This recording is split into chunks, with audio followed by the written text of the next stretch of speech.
You ever wake up, look around, and think, wow, what if Jack Black and Jason Momoa got sucked into Minecraft, battled a giant pig monster, and saved the world with crafting tables? No? Just me? Well, too bad, because that actually happened. Welcome to a Minecraft movie, where blocks are life, pigs are evil, and teamwork involves TNT and emotional trauma. Let's jump into this chaotic cube fest. Meet Steve, just your average, everyday, doorknob salesman. Yes, doorknob salesman. But hey, Steve's not just any knob peddler. One day, our man decides to stop selling knobs and start exploring caves. Logical career move, right? Inside the mine, Steve stumbles upon two magical items, the Orb of Dominance and the Earth Crystal. The combo of these two, boom! A glowing, crackling portal straight to the overworld opens up. This is Minecraft logic, don't question it. Steve walks through and enters the overworld, and it's like waking up inside a nostalgic fever dream. Green grass carpets the land like pixelated velvet.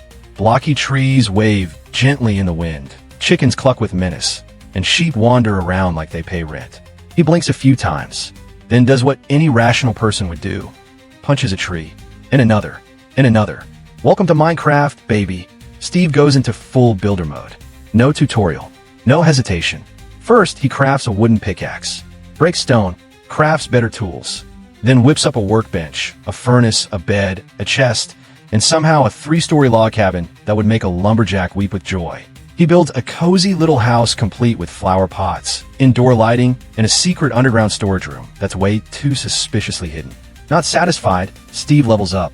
He starts farming. Wheat, potatoes, carrots. This guy's basically the Martha Stewart of Minecraft. Then he tames a dog, names him Dennis, and gives him a custom-painted collar. Dennis instantly becomes best doggo in the multiverse. Steve doesn't stop.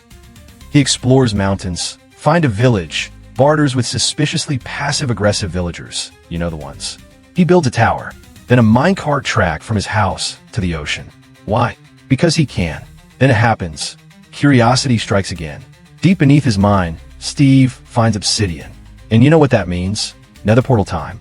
With the confidence of a man who's never been blown up by a ghast, Steve lights it up and steps through. Big mistake.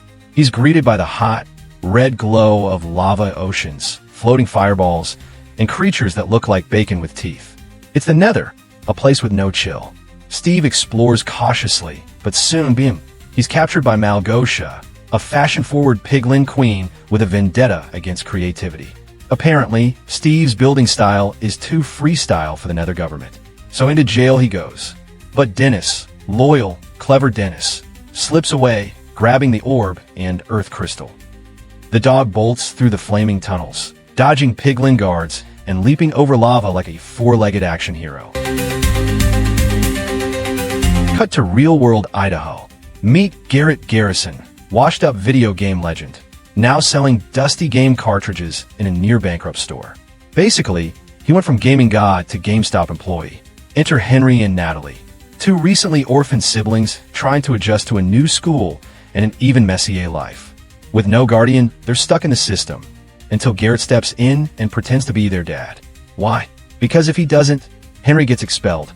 Yep, we're faking fatherhood now. Minecraft meets daytime soap opera. Garrett, trying to bond, or to survive parent-teacher conferences, helps Henry with his science project. But instead of baking soda volcanoes, Henry's all about weird cubes and ancient tech he found in a box from Garrett's store. One day, while helping clean up the cluttered backroom, Garrett accidentally knocks over an old crate, spilling out dusty relics. 2 glowing cubes wrapped in leather and wire. Henry's eyes light up like he's found the holy grail of Minecraft collectibles. Curious, and probably breaking 10 safety laws, they run tests on the cubes. Natalie joins in, because why not throw more kids into unstable energy experiments? Garrett's just trying to keep the lights on, but Henry's convinced these are the real deal. And he's right. They line up the orb and the earth crystal under a weird setup that looks like it came out of Doc Brown's garage. Boom! Lights flash. Air crackles. A portal opens in the basement. The portal whirls like a cosmic blender. The group stares into the swirling vortex of light and floating pixels. Garrett's like, nope, but Henry jumps in like it's the last level of a video game. Natalie follows, then Harriet, yep, she's here too, surprise. And finally Garrett face plants into the unknown. They tumble through a kaleidoscope of glowing code, and then, wham, they're face first in blocky grass. Garrett lands in a pig pen. The pig is not happy. Cue instant panic. Henry's screaming about Enderman. Natalie's trying to figure out gravity again. Harriet's poking the square flowers, and Garrett's yelling at a tree because it looked at him funny. Then it gets dark. Fast. The sky goes from cheery to terrifying in 5 seconds. Ambient music turns spooky. Skeletons rise from the hills. Zombies groan from the forest. It's like someone hit the nightmare mod. The group runs for their pixelated lives, dodging arrows, leaping over lava pits. Seriously, who puts lava near spawn? And Garrett nearly gets eaten by a spider the size of a golf cart. Just when it looks like curtains for the crew, boom! Out of nowhere, sword swings. Armor clangs. Arrows fly. It's Steve, in full enchanted diamond gear, flipping like a medieval ninja. He cuts through mobs with ease and drops a torch at their feet. "Follow me if you want to live," he says. Because of course he does. They bolt through the woods and end up at Steve's safe house, an ultra-modern Minecraft mansion complete with redstone traps, auto farms, and a moat full of axolotls. Henry is fangirling. Natalie is confused. Garrett is looting. Over dinner, yes, Minecraft stew, they finally catch their breath. Steve lays it out. The world is in danger. Malgosia is spreading corruption. The balance of blocks is off. And worst of all, no one's left to stop it except them. Thus begins their training montage. Sword fights with zombies, parkour challenges across lava rivers, crafting like their lives depend on it because they do. Henry builds a treehouse fortress. Natalie learns to brew potions. Garrett sets himself on fire with lava twice. They're noobs no more. And the real journey is just beginning. So what comes next? Glad you asked. With Steve as their pixelated Mr. Miyagi, the team ventures beyond the comfort of the mansion.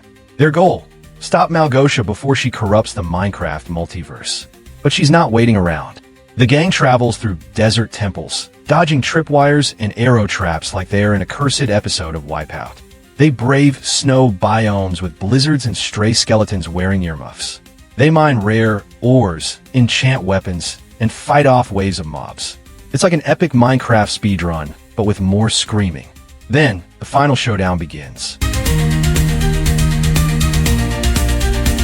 Malgosia has constructed a massive obsidian fortress floating above a volcano lake in the Nether. It's got lava fountains, wither statues, and more piglin guards than a bacon-themed Comic-Con. The team infiltrates using a combination of redstone-powered gliders and a TNT launcher that Garrett insists on calling Boomy Jr. They land hard, crash through a glass ceiling, and find themselves in Malgosia's throne room. A massive arena of fire, magma cubes, and ominous bass music. Malgosia, looking like she just walked off a villainous runway, appears with the corrupted orb of dominance in hand. She summons a colossal mutated wither pig hybrid monster, a three-headed oinking abomination with TNT breath. Yeah, it's nightmare fuel.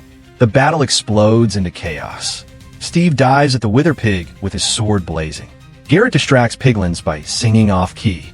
Natalie tosses potions like Molotovs. Henry rides Dennis in a battle wielding an enchanted shovel like a champion. Harriet hotwires a redstone cannon and blasts open the roof, revealing the sun, which weakens the wither pig because apparently it's allergic to daylight. Steve takes the shot, slashing through the core, while Henry tosses the purified orb into the heart of the beast. Kaboom! A shockwave of light wipes the corruption clean. The fortress collapses. Malgosia vanishes into pixel dust. Victory! The team escapes through a final portal, exhausted but alive. Back in the real world, the cubes disintegrate, but something lingers.